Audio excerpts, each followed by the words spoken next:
हिरण्यवर्णां हरिणीं सुवर्णरजतस्रजां चन्द्रां हिरण्मयीं लक्ष्मीं जातवेदो महावह ताम आवह जातवेदो लक्ष्मीमनपगामिनीं यस्यां हिरण्यं विन्देयं गामश्वं पुरुषानहम् अश्वपूर्वां रथमध्यां हस्तिनादप्रबोधिनीं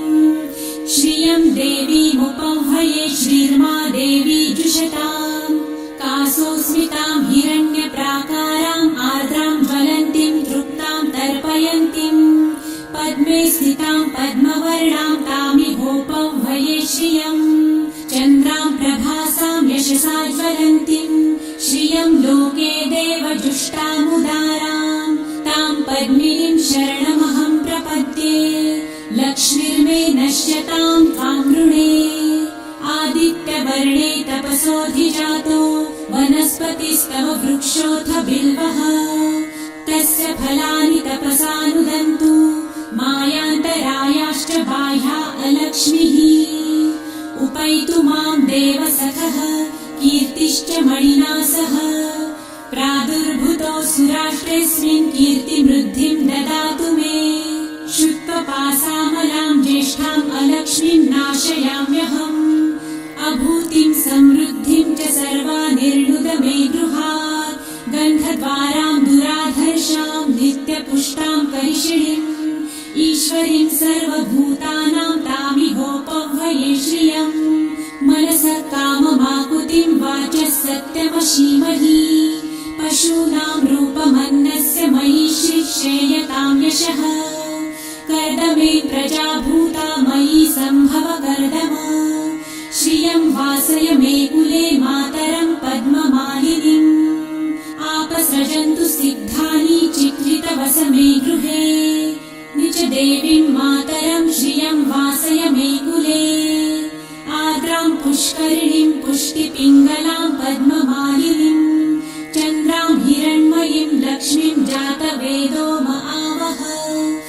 आर्द्रां यकरिणीं यष्टिं सुवर्णां हेममालिनीं सूर्यां हिरण्मयीं लक्ष्मी जातवेदो महावह ताम आवह जातवेदो लक्ष्मीमनपगामिनीं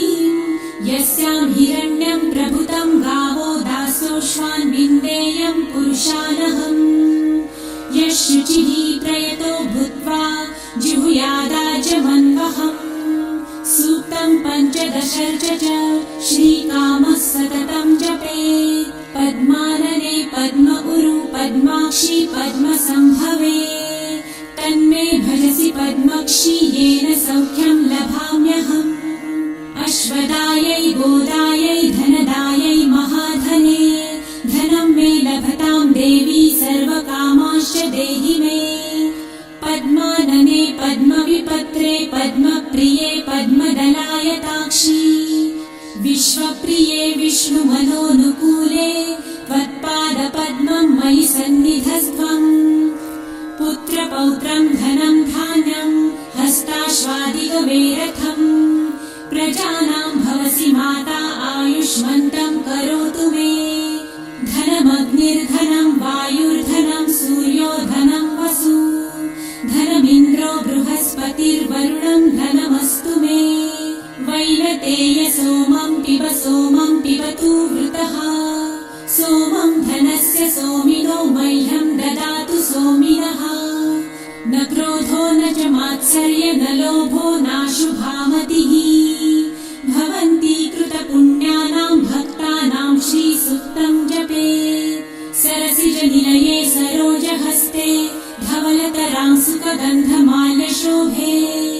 भगवती हरिवल्लभे मनोज्ञे त्रिभुवनभूतिकरी प्रसीद मह्यम् विष्णुपत्नीं क्षमां देवी माधवी माधवप्रियां लक्ष्मीं प्रियसखीं देवीं नमाम्यच्युतवल्लभाम् महालक्ष्मीं च विद्महे विष्णुपत्नी च धीमहि तन्नो लक्ष्मी प्रचोदयात् श्रीवर्चस्वमायुष्यमारोग्यमाविधाच्छोभमानं मह्यते बहुपुत्रलाभं शतसंवत्सरं दीर्घमायुः